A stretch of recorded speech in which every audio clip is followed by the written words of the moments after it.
On va dire qu'au début, ça a été une démarche qui est venue de manière un peu innée. On a été confronté à quelques problématiques où la solution ne pouvait venir que par une remise en cause un peu de ce qu'on avait à notre disposition. Il fallait inventer un nouveau modèle. Donc en fait, ce qui s'est passé, c'est qu'il y a à peu près 30 ans maintenant, les maraîchers adhérents à Savéol se sont retrouvés confrontés à une impasse technique qui était vraiment extrêmement grave pour eux. C'était l'apparition de souches de nuisibles résistantes aux produits phytosanitaires qu'ils pouvaient appliquer à l'époque. Donc ils avaient deux options finalement, c'était ou arrêter la culture de tomates pour éliminer complètement le nuisible concerné, ou en fait s'investir dans de nouvelles méthodes, des méthodes alternatives de protection des cultures. Et en fait, il s'est avéré qu'il y avait un ingénieur basé sur Brest, au service de la protection des végétaux, qui était spécialisé dans les méthodes alternatives, dont la lutte biologique. Et je dirais que c'est la collaboration entre cet ingénieur, le service de la protection des végétaux, et Savéol qui a permis le développement de Savéol Nature, et donc de l'élevage d'insectes utiles intégré à Savéol. On a aussi, sur d'autres aspects de l'entreprise, un peu imité, entre autres, cette approche qu'on a eue sur cet exemple de lutte contre cet insecte nuisible. Sur d'autres problématiques, on a pu développer cette approche durable et circulaire. Donc tout cet aspect nous a amené à avoir une démarche environnementale de responsabilité durable, d'éco-citoyenneté et d'éco-responsabilité, de limitation des intrants, du gaspillage et en prenant en compte tous les aspects recyclage, traitement des déchets, pour faire un produit qui soit, pratiquement lorsqu'il a disparu, c'est comme s'il n'avait jamais créé aucun souci. Je pense que c'est un peu, on rentre déjà dans une démarche plus large, c'est-à-dire ce qui va faire que nos enfants, nos petits-enfants pourront aussi avoir, s'ils le souhaitent, devenir maraîchers. Et c'est un peu l'objet, nous sommes dans une coopérative, il y a une dimension humaine qui est quand même développée dans notre coopérative. Et le but de tout ça, c'est de quand même, on pense beaucoup aux générations futures, on va dire. Je voudrais dire par là que quand on veut faire des choses de manière durable ou circulaire, il y a vraiment une vision à long terme qui est toujours sous-jacente, quoi. En plus, c'est un peu la cerise sur le gâteau, mais dans cette démarche-là, on fait beaucoup d'économies de réduction, de réutilisation, de recyclage, et donc économiquement, la plupart du temps, sur le compte des résultats de l'entreprise, il y a réellement des dépenses qui sont en baisse.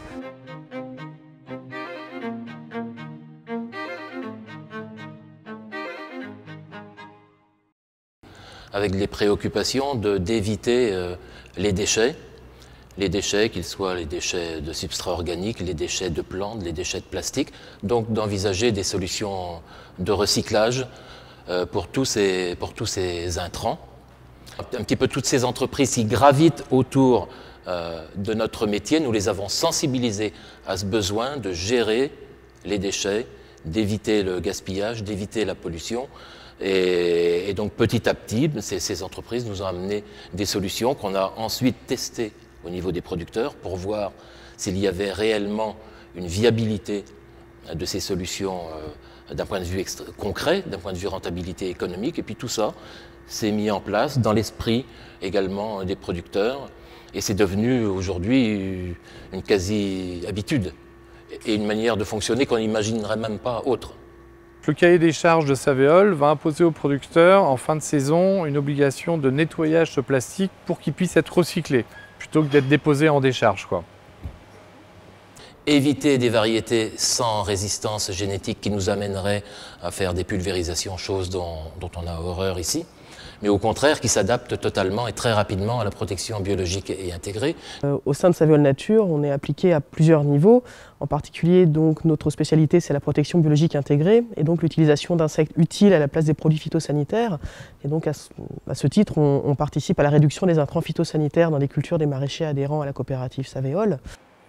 Effectivement, nous introduisons la protection biologique intégrée dans nos serres, ceci afin de réduire l'utilisation de pesticides, enfin, principalement des fongicides et insecticides.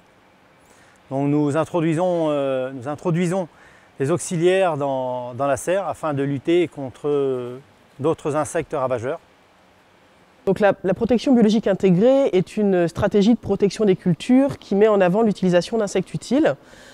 Le principal, c'est l'Encarsia formosa, qui nous aide à lutter contre l'aleurode, également appelée la mouche blanche. Alors, on a, nous, la particularité d'utiliser en plus des bourdons pollinisateurs qui n'ont pas de rôle de protection des cultures, mais qui sont également un intrant, je dirais, biologique très important pour les maraîchers parce qu'ils permettent d'avoir des productions de bonne qualité. Donc la protection biologique intégrée, je dirais, c'est un axe majeur de production chez Saveol. Elle permet aux maraîchers de limiter les intrants phytosanitaires, de limiter l'impact phytosanitaire sur eux-mêmes et sur leur personnel et sur le consommateur final, évidemment. En insecticides, nous avons réduit, on pourrait dire, de 90% l'utilisation de produits.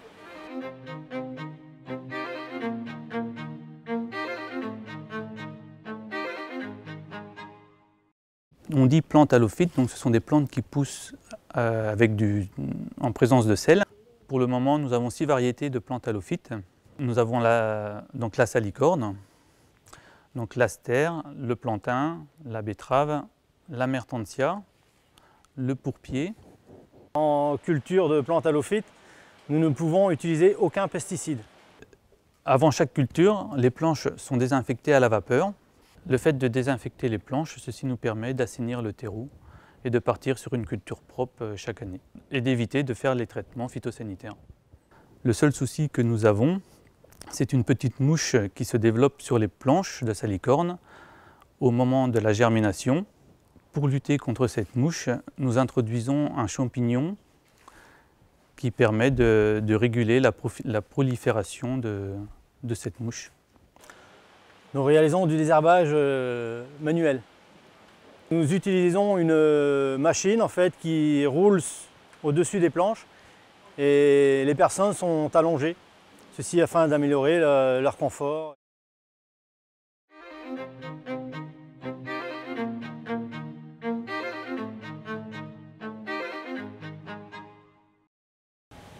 Tous les consommateurs connaissent bien la noix de coco sous sa forme qui est vendue, mais en fait il existe une partie extérieure directement sur l'arbre qui était utilisée dans une moindre mesure pour la partie artisanale locale, mais qui, une fois défibrée, générait beaucoup de déchets, quoi. Et donc en fait, c'est ce déchet qui est utilisé pour faire pousser un plant de tomate. On va retrouver dans ce déchet naturel l'avantage qu'on recherche pour faire pousser les plantes, c'est-à-dire il nous faut une fonction d'ancrage pour que les racines puissent s'installer et également une partie rétention d'eau pour que la plante puisse absorber l'eau et les différents éléments nutritifs dont elle a besoin, quoi. La fibre de coco, c'est un produit qui se renouvelle. Une fois la saison de tomates terminée, le substrat va être renouvelé pour la saison suivante. On ne réutilise jamais un substrat pour 2 cultures de tomates successives. Dans le cas des Serre-Lanvian, le substrat de fibre de coco va servir à la fabrication des planches pour la culture de la salicorne. Le support de culture pour la culture de salicorne est de la fibre de noix de coco qui provient des pins de tomates que nous broyons et qui a été introduit sur la culture. Ensuite, chez de nombreux producteurs, ils ont chacun leur filière de récupération, c'est-à-dire qu'ils vont le donner à un agriculteur qui va lui l'utiliser en compostage pour ses champs, pour ses différentes cultures.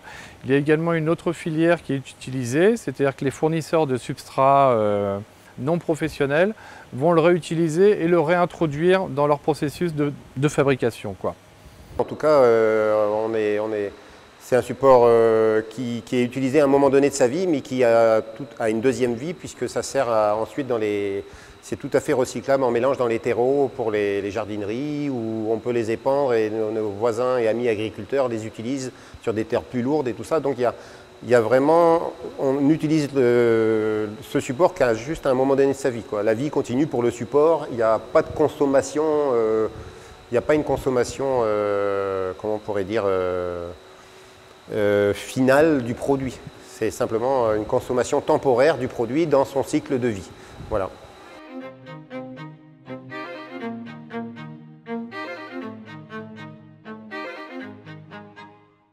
L'avantage d'une culture hors sol, c'est que l'on peut parfaitement maîtriser l'apport en eau et en éléments nutritifs, quoi. Le système utilisé est un système de goutte à goutte. Le système de goutte à goutte nous permet d'optimiser la dose d'arrosage, c'est-à-dire qu'on va apporter les besoins précis pour la plante à un moment donné, quoi. Donc l'ordinateur va lui réguler les différents arrosages en fonction du type de journée que l'on peut avoir. Donc les arrosages se déclenchent généralement en fonction de la lumière. On démarre le matin et ensuite en fonction de la lumière, ça enclenche les différents arrosages. Ensuite, nous sommes obligés par des mesures d'homogénéité de surarroser. C'est-à-dire qu'on amène toujours un peu plus que les besoins exacts, mais par contre toute cette eau qui est apportée, donc il va y avoir un drainage, ce drainage va être récupéré, nettoyé, on va juste désinfecter ce drainage et réintroduit dans le circuit d'arrosage, quoi. De ce fait, il n'y a aucun rejet qui va partir dans la nature via l'arrosage, quoi. Donc les plantes halophytes sont arrosées avec de l'eau salée. Donc nous récupérons l'eau de drainage de tomates. Celle-ci est désinfectée en passant dans un filtre UV. Nous introduisons une dose de sel qui varie en fonction de la maturité de la plante. La pluviométrie, en tout cas, nous suffit largement à la production de nos tomates. La pluviométrie est largement supérieure à l'utilisation de l'eau qu'on a besoin pour la serre. Qu'on ramène ça au mètre carré ou à l'hectare, si bien que donc on n'est pas en train de consommer au détriment des générations futures dans les nappes phréatiques ou autres. La nappe est largement réalimentée et il n'y a pas d'impasse de ce point de vue de l'utilisation de l'eau. En fait, en Bretagne, en moyenne, il va tomber si on prend un historique sur 20 ans, il va tomber plus de 1100 mm par mètre carré par année, quoi. Une culture de tomates, on va apporter 900 mm par mètre carré. Sachant qu'on va en perdre un tout petit peu, enfin en perdre. La plante ne va pas tout absorber, la plante va absorber en gros 800 mm. Donc par rapport aux 1100, 1200 qui tombent chaque année, on se retrouve dans une culture déficitaire par rapport à ce que la nature va nous apporter, quoi. Donc on va utiliser moins d'eau que ce qui tombe réellement en Bretagne, quoi. Donc ça a été un sujet quand même aussi très important pour nous. L'eau, on va dire en quantité, là je viens d'aborder ce sujet de la quantité, et aussi en qualité, puisqu'il n'y a pas le rejet d'une eau polluée ou d'une eau qui contiendrait des engrais ou des pesticides, puisque toute cette eau est recyclée, donc pour aussi ne pas laisser sortir une eau qui ne serait pas pure à l'extérieur de la serre. Donc en quantité et en qualité, il n'y a strictement pas d'impact sur l'environnement.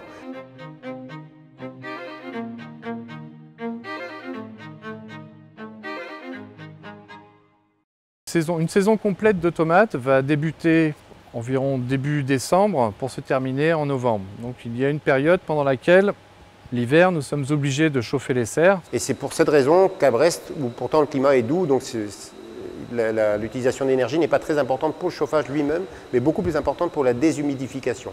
Le souci d'une serre, c'est que ce n'est pas isolé. Le but, c'est de recevoir de la lumière, pas de conserver la chaleur.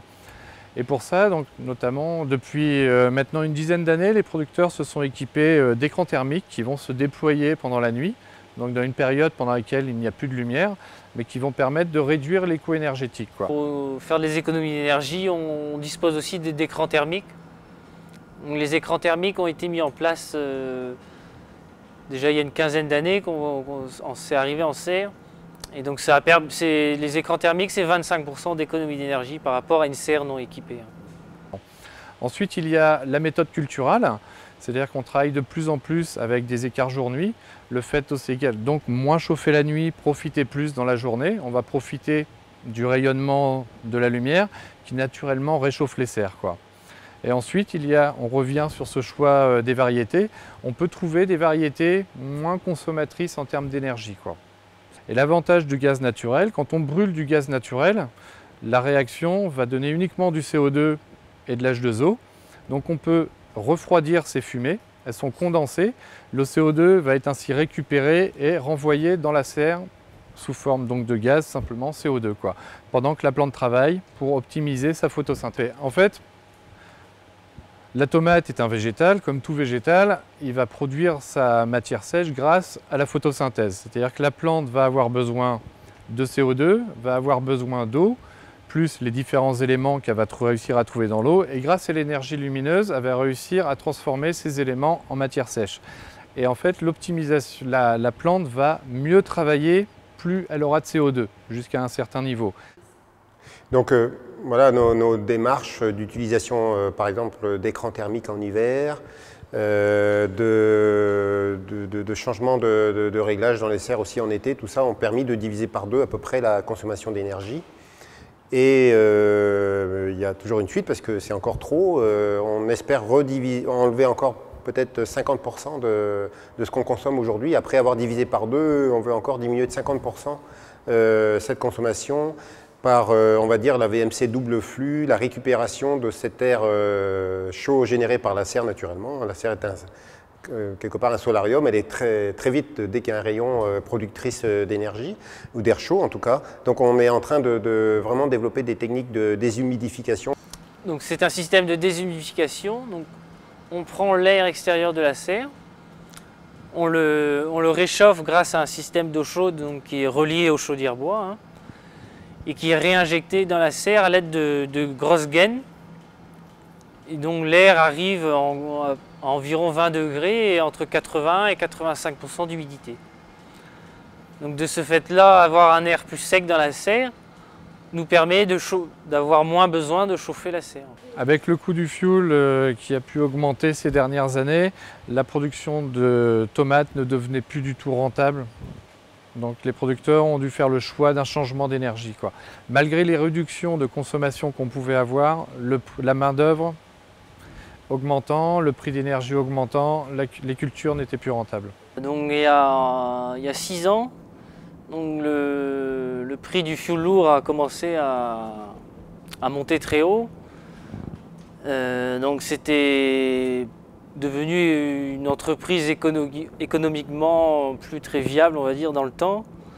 Donc on était dans l'obligation de faire un choix, donc soit de trouver une énergie alternative au fioul lourd, ou soit d'arrêter l'activité tomate. Donc, le gaz naturel, à l'heure d'aujourd'hui, il s'arrête à la commune de Sarnans, donc à peu près à 15 km. Et on a fait plusieurs demandes au niveau de GRDF, qui n'a jamais donné suite en fait. C'est évident, le gaz n'arrivera jamais là-bas, il n'y a pas suffisamment de besoins, c'est trop éloigné. Donc continuer au fioul lourd devenait tout à fait impossible, donc ces producteurs-là ont fait le choix de passer aux chaudières bois. Parce que là, c'est quand même plus durable. Le bois était pareil, on l'utilise à un moment de sa vie. Et ensuite, les forêts poussent et donc il y a une production en cours. Enfin, il y a une production naturelle, on va dire, de bois. On a commencé déjà par se renseigner un peu sur Internet, à regarder les constructeurs de chaudières en elles-mêmes. Et ensuite, on a sélectionné 2 constructeurs de chaudières, donc Paul Zenith et Vink. Donc c'est 2 constructeurs différents. Donc on s'est déplacé en Allemagne voir directement donc, les usines de fabrication des chaudières. Donc pendant 2 jours. Comme difficulté, on va dire, c'est plus des difficultés administratives. Bon, c'est la longueur des dossiers à remplir pour avoir les autorisations, etc. Les autorisations de permis de construire, ça peut traîner en longueur. Donc l'installation, donc on a à l'heure d'aujourd'hui 2 chaudières de marque Paul Zenith. Donc c'est 2 chaudières de 4000 kW chacune. L'installation est tout automatisée. Par contre, l'avantage d'une chaudière bois, c'est que là, on part sur un produit naturel. Donc, il est récupéré dans la région, soit sous forme de déchets de palettes, soit sous forme de déchets de récupération de taille, etc., etc. Bref, les producteurs arrivent à chauffer de façon suffisante une serre grâce à ça. Donc, pourquoi le bois ? Le bois, déjà, c'est une énergie qui est renouvelable. Dans le Finistère, le centre Finistère, il y a quelques grandes forêts qui demandent à être entretenues. Donc, de ce fait-là, on a de la disposition en plaquettes forestières. Et un autre gisement qui est le déchet de bois, c'est-à-dire tous les palettes inutilisées dans toutes les industries qui n'en font plus rien, les cajots, tous les déchets de bois des industriels. Et troisième gisement qui est assez important dans le coin, c'est tous les déchets des entreprises de paysagistes. Donc sur le site de l'Envian sur lequel nous sommes, il y a plusieurs producteurs. Il n'y a pas que Gilles Fournier chez qui nous sommes, quoi. Il y a au total 3 producteurs plus un producteur de plants qui sont sur cette zone horticole. Et il y a donc un projet de chaudière collective au bois. Chaque producteur n'aurait plus sa propre chaudière individuelle, ça serait une chaudière collective. Et donc chaque producteur achèterait à cette entreprise l'énergie nécessaire pour pouvoir chauffer ses serres, quoi. Et donc, on a beaucoup développé, on a mis en place beaucoup de chaufferies bois comme ça chez les maraîchers. Et aussi, ce qu'on fait, on utilise la cogénération, c'est-à-dire, en gros, on met une centrale de production d'électricité. La cogénération, c'est un autre mode de chauffage, c'est-à-dire que le principe d'une chaudière, c'est on brûle du gaz pour générer de la chaleur. La cogénération, c'est un autre système, c'est-à-dire qu'on a un moteur qui, en brûlant du gaz, va générer de l'électricité, qui va être vendu à EDF. Et par contre, ce moteur va forcément générer de la chaleur. Et en fait, la chaleur est récupérée, elle, pour chauffer les serres, quoi. Dont il y en a plusieurs en France et dans tous les pays du monde d'ailleurs. Et nous, c'est des plus petites centrales adaptées à nos installations de serre. Et donc on est producteur d'électricité, mais en général, ces centrales ont un rendement de 65% environ. Mais nous, on a mis en place un système de récupération sur le moteur, sur les fumées et des systèmes très fins, pour permettre d'arriver à un rendement quasiment de 96 à 97% de l'installation. Donc cette énergie, au lieu d'aller un peu chauffer l'atmosphère et de ne pas être utilisée, cette énergie un peu résiduelle, on arrive nous à aller la chercher par ces installations et donc à la récupérer pour chauffer nos serres. Oui, c'est vrai, on a un exemple également d'un incinérateur d'ordures ménagères urbaines. Et c'est un peu comme une cogénération. Cet incinérateur, il y a un four, donc bien sûr, et il y a une production de chaleur qui sert à produire également de l'électricité par vapeur d'eau. Et là, pareil, le rendement de l'installation n'était pas très bon. Donc, après plusieurs années de discussions avec une collectivité publique, on a pu installer des jeunes producteurs qui ont construit leurs serres et qui récupèrent cette énergie un peu résiduelle de l'installation, un peu comme une cogénération. Mais c'est par exemple aujourd'hui 7,5 hectares de serres qui sont chauffées un peu... On n'aurait pas gratuitement, mais c'est de l'énergie qui n'aurait jamais été utilisée et que nous, on a pu utiliser. Donc, toujours pareil, dans cette approche d'économie circulaire et de développement durable.